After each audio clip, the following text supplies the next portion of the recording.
책 읽어주는 주목입니다. 지구정원사 가치사전.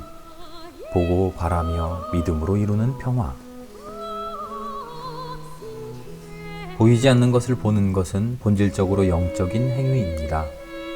우리의 눈이란 사물과 세상을 보는 중요한 신체적 기관입니다. 인간은 눈을 통해 가장 많은 정보를 습득하고 판단하고 행동합니다. 우리는 눈을 통해 사람과 만나고 세상을 봅니다. 그러나 본다는 것은 단지 신체적 기관으로서의 눈의 기능을 말하는 것보다 더 넓은 의미로 사용되곤 합니다. 예를 들어 우리가 세상을 보는 눈은 무엇이 더 의미 있고 소중한 일인지에 대한 가치 판단을 내포합니다. 따라서 현명한 사람은 당장 눈에 보이는 것에 연연하기보다 눈에 보이지 않지만 중요한 가치에 따라 살아갑니다. 성경은 우리가 무엇을 보느냐가 곧 우리의 신앙과 깊은 관련이 있다고 말합니다. 히브리서 저자는 믿음은 바라는 것의 실상이요 보지 못하는 것의 증거라고 전합니다. 믿음의 본질이란 이 세상에서 우리가 무엇을 바라보고 살 것인가, 그것을 선택하는 것이기 때문입니다. 따라서 거듭난 그리스도인은 눈앞에 보이는 이득이나 육신의 정욕이 아니라 눈에 보이진 않지만 영원한 하나님 나라의 가치를 쫓아 매일을 살아가는 것입니다. 역설적이게도 무엇을 본다는 것은 눈앞에 있는 것을 봄으로써 그 너머에 중요한 것을 보지 못하게도 합니다. 견물생심이란 말처럼 눈으로 말미암아 욕심이 생겨나고 그 욕심은 다시 우리의 눈을 멀게도 합니다. 돈에 눈이 멀다라는 이 단순한 표현은 세월이 지나도록 유효하고 오늘날 자본주의 시대에선 더욱더 중요하게 다가옵니다. 예수님은 제자들에게 재물과 하나님을 겸하여 섬길 수 없다고 가르치셨습니다. 재물에 대한 욕심이 우리 눈을 어둡게 만들어 정작 우리가 바라보아야 할 하나님을 보지 못하는 경우가 다반사입니다. 돈만 바라보고 집착하면 결국 돈의 노예가 되고 맙니다.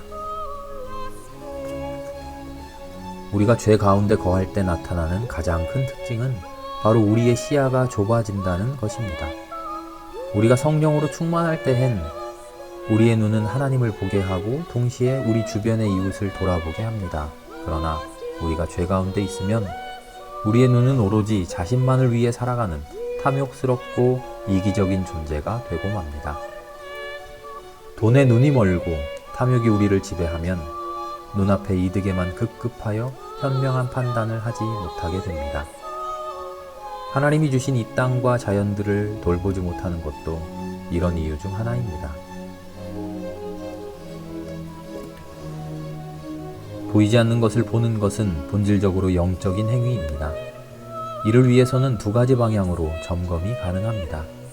하나는 지금 내가 보고 있는 것이 무엇인지를 돌아봐야 하고, 다른 하나는 내가 보지 못하는 것이 무엇인지를 돌아보는 것입니다. 나의 시선이, 나의 관심이, 나의 가치가 어디에 더 머물러 있는지를 살펴야 합니다. 그리고 그것이 정말 소중한 것들인지 사유하고 성찰할 필요가 있습니다.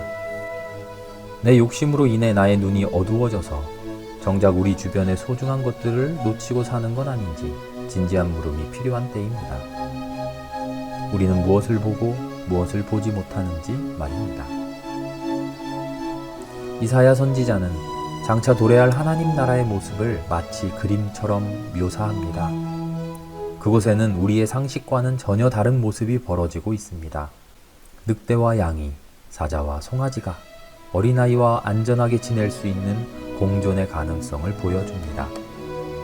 하지만 우리가 사는 이 세상은 무한 경쟁 속에서 자신을 위해 남을 희생시키는 것이 정당화되고 소득의 격차는 점차 심화되며 경계를 긋고 혐오와 차별의 목소리가 커져가고 있습니다. 인종, 종교, 이념 등의 이유로 대립하면서 서로를 악마화하고 두려움을 조장하는 갈등의 사회 속에 살고 있습니다. 이러한 대립과 갈등의 근원에는 인간의 탐욕과 그것을 빼앗길 것을 두려워하는 마음이 자리합니다. 따라서 평화를 위한 첫걸음은 우리의 시선을 바꾸는 것부터 시작할 수 있습니다. 주님, 탐욕으로 가득 찬 우리 눈을 여시고 평화로운 세상을 바라며 살아가게 하옵소서. 아멘.